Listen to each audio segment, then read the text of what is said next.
is Dayo Lomuwagun. I'm a chartered accountant, I'm an author, I'm a poet, and I'm also a public affairs analyst. I have my background in accounting. I have a BSc in accounting, then I have an MSc in financial management from Edinburgh Business School. I've worked severally in organizations, whether at junior or management level. Yeah, currently I work for an organization, but I also do my writings, and for me, writing has become fun, and it looks like this is what I enjoy to do. If I have my way, maybe this is the only thing I should be doing really. My way into writing started way back in 2003 when I published my first book. Because I had a window, I was in school then, rounding up in school, 2002 really. There was a strike that lasted for about 6 months or so, and I was back in school, putting my thoughts together, reading books and all that. And the inspiration came, I wrote my first book, which I titled The Rush for the Top. And after writing that book, one boy one spoiled brat, he was from a rich family and he refused. He has decided he's not going to school again. And somehow he stumbled on the book and read the book. And on his own volition, he just packed his books and told the parent he's back to school. And when I heard that, I was almost crying. For me, it was tears of joy. For me, if that is the only thing that book achieved, big success for me. And so that motivated me to continue to write as much as possible, because I believe in a way it's impacting one life or the other there. And for me, that's a great game.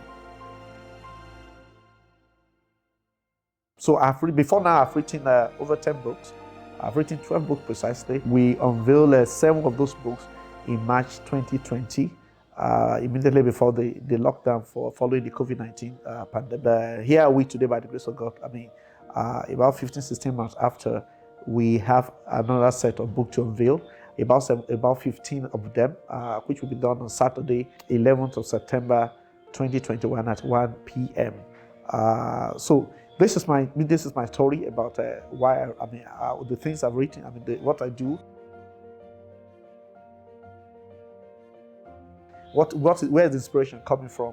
Really, my writings is, I've written one about myself, like an autobiography, which I think should be an encouragement. If I tell you my story from when I lost my dad, when I was in primary 4, just a young boy trying to grow. And my mother had 6 then, and nobody gave us a chance. We were feeble, and we were left without support, really. But how he survived it is still a miracle to me. I don't know how that woman single-handedly trained all of us 6, and today, by the grace of God, we are what we are. So I decided to write that first book because I felt it would be a good encouragement for people who, for one reason or the other, they have found themselves in our shoes, as for single parents and all that. And I felt that would be a big encouragement. And also I have my other writings, they are fictions. Then I have a couple of poems that I've written. I have 2 books I've published on poems. Basically, the things I write around, apart from my story and the other and the poem, society is really messed up. The kind of decadence going on in the society is what we never imagined. People never imagined like 20 years back or 40 years back, and the way it's coming like torrent. And we are afraid that if it continues this way, do we have a society that we can call a society in the next 10, 15 years, in the next 20 years, and all kinds of violence, all kinds of negative behavior, all kinds of defects you find here and there. And as I see these things, I become uncomfortable. And for me, you got to do something. It's either we can, although we might not have been the part of the problem, but if we fold our arms and do nothing, we'll definitely be the problem.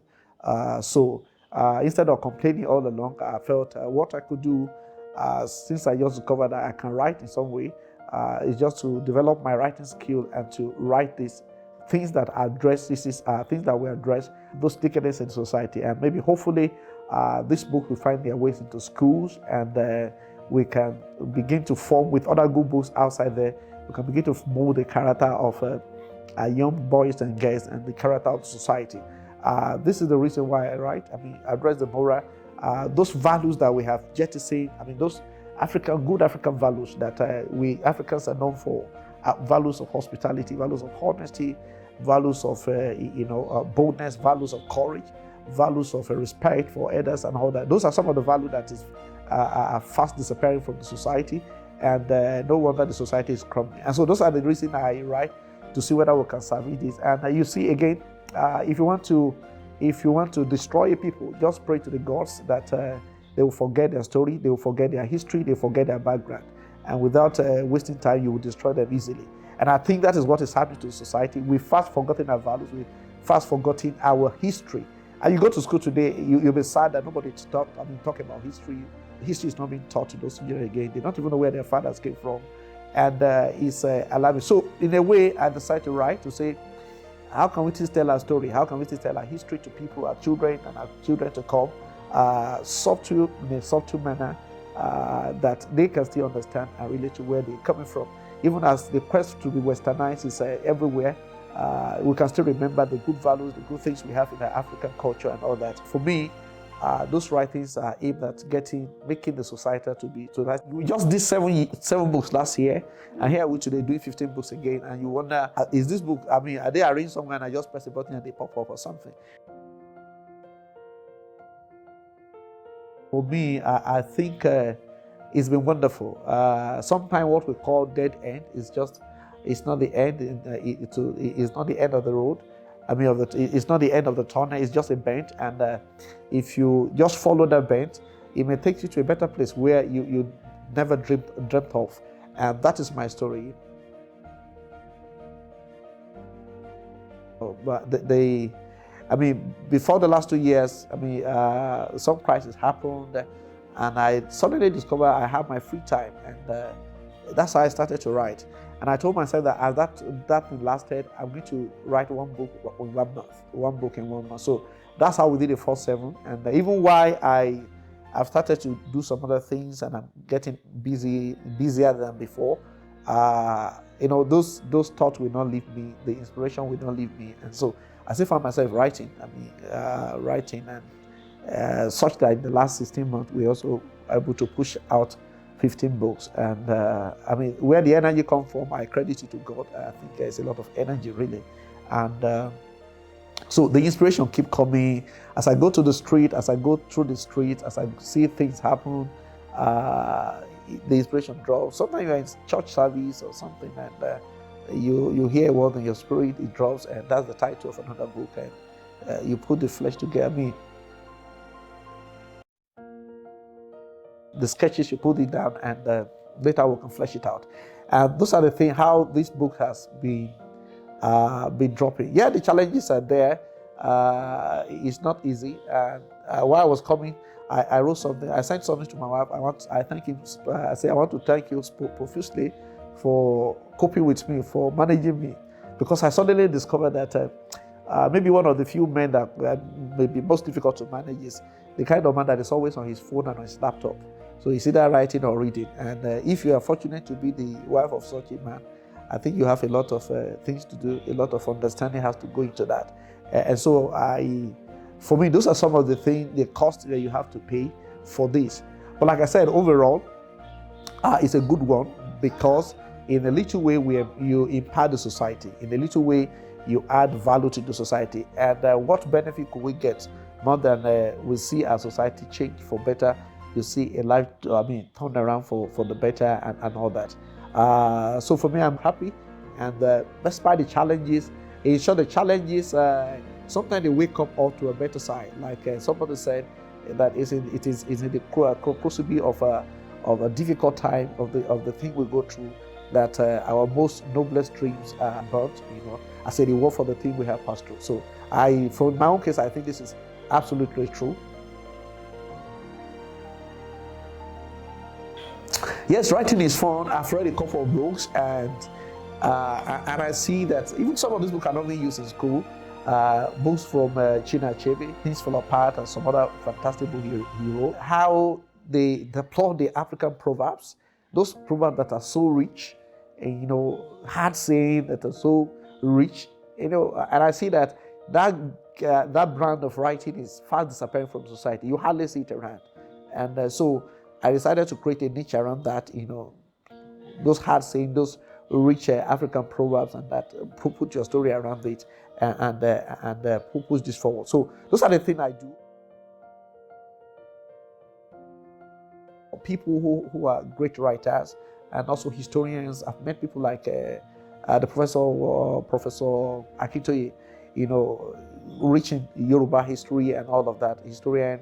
And in a way, they shape how these books have been written, shaping our thought and what we should emphasize. For example, there's a book I call Take Me Back to Oxford, saying this is not where we ought to be as a country. So what can we do? How can we go back to where we actually belong?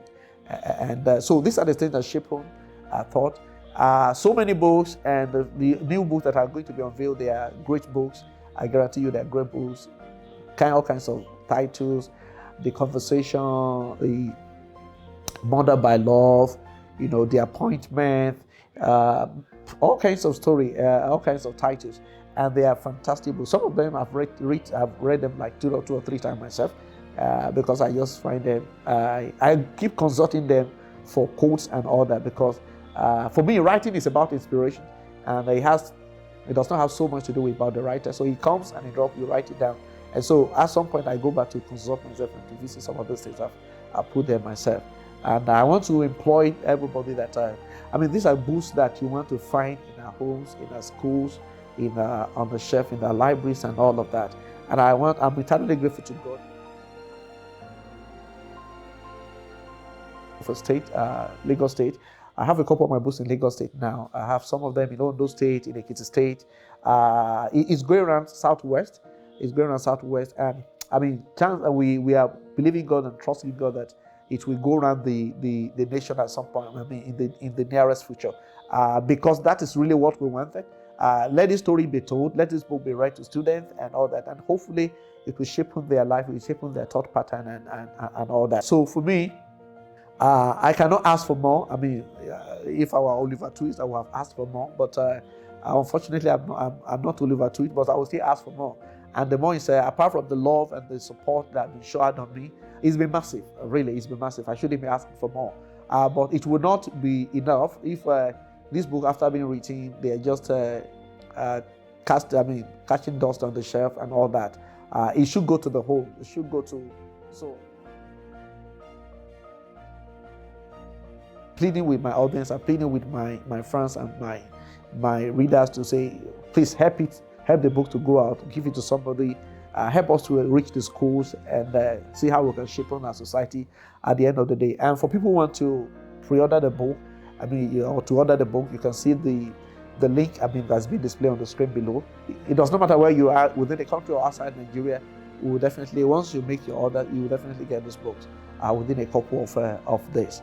And I want to thank everybody for your love and support, and for your donations, and even for the time you created to attend this event is a fantastic one. I cannot ask for more.